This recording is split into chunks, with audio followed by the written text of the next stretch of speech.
Now let's look at the graphics side of things. All Windows Phone 7 series devices have a GPU. It's a pretty powerful graphics card, so we support full hardware-accelerated 3D rendering. In XNA Game Studio 4.0, we have a palette of 5 built-in effects, which have a number of different options to configure them. So you should think of this as like your painter's palette for creating great-looking graphics in games. These are the 5 guys you're going to use to draw everything to the screen. And I'm going to go through them all and show you what they can do and some of the different options you get to configure them. We also have hardware-accelerated 2D sprite drawing via the Sprite Batch class that can do scaling, alpha blending, rotating, all the kind of obvious 2D stuff. But I'm going to concentrate on the 3D shaders here. So I'm going to flip over to an actual phone and show you some of this stuff running on a device. This demo goes through the different 5 effects that are built in. So I'm going to start with Basic Effects. This is a 3D model rendered using Basic Effects. It's pretty high detail. This was created for Xbox 360, but I can render it just fine on the phone at good frame rate. So I have touch controls to zoom in and out. I can zoom way in. You can see there's a lot of triangles in that guy. If I zoom out, let's turn the texture off. That's just the lighting on its own. Turn the texture back on. So at the moment, this is being rendered using the 3 vertex lights shader. If I change that down here to 3 pixel lights, it still performs fine because the tank is quite small. So even though my cost for every pixel has gone way up, switching the shader like this, I'm not drawing very many pixels, so my performance is still fine. If I zoom in, you can probably guess what's going to happen. Now I'm drawing pretty much every pixel on the screen using that very expensive pixel lighting shader. And it's going chunk, chunk, chunk. Not so smooth. Let's fix that by turning lighting off entirely, and it runs at a great frame rate again. And we'll back out to the main menu. So I'll show you what this guy looks like. This is not such awesome artwork as we showed in the keynote demo. This is programmer art made by us back at home. So what we have here is a simple little 3D scene with a couple of boxes. I can spin around it. If I turn off the light map, the base 2 textures are totally flat and there's no lighting at all. I'll turn the texture off and turn the light map on.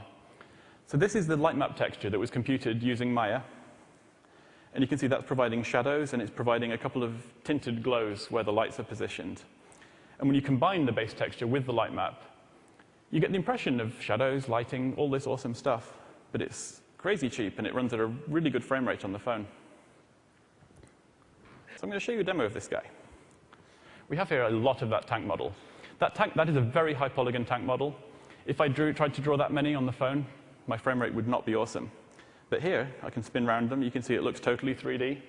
The tanks in the foreground are covering up the tanks in the background. What I'm doing there is I'm just drawing that tank once into a render target, and then I'm taking copies of that render target and putting them blah, blah, blah, blah, blah, all through the 3D world using alpha test effect.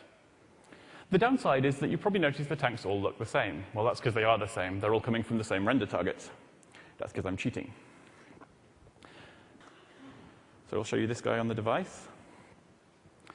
This is a character model being animated using the skinned effect shader. You can see I can rotate around him in real time. And he's playing back that animation. This guy is using 3 vertex lights and I think 4 bones per vertex. So this is a photo I took last year, I think, when I was on vacation in Oregon. This UFO thing came down and hovered above the coastline, and it looked exactly like that. So I'll turn the environment mapping off completely first. So that's the model with its base texture. It's not shiny at all. Using the environment map control, not that one, let's get the right one, I can turn up the environment map. So you can see now none of the texture is showing at all. It's just the cube map, and it looks totally reflective, chromium, shiny. That's great if everything in your game is made out of metal or mirrors. Realistic objects tend to be kind of somewhere in between. So for that, you want this control called Fresnel. And what Fresnel shading does, it simulates the way light behaves when it hits shiny objects in the real world.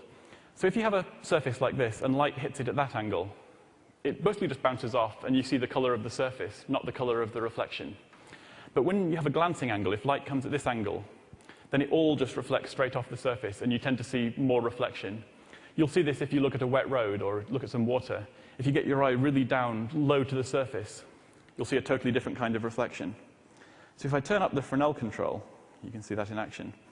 Now, when the UFO rotates so that it's facing straight towards the camera, you don't see really any reflection of its surroundings at all. But when it goes like that so that it's edge on and you're seeing its underbelly, it's much shinier just at those angles. The other thing you can do with this shader, apart from making things look shiny and reflective, if you turn up the specular control, that makes it look like it's being surrounded by many, many lights. And what this is doing, it's taking the alpha channel out of that cube map texture and just adding that to the surface. So whatever pattern I draw into that alpha channel is going to look like it's the lights around me. For the one I'm using here, I just drew a load of dots. I just loaded the cube map into Photoshop, and I just chose a little circle tool and went bing, bing, bing, bing, bing. I draw maybe 30 of them.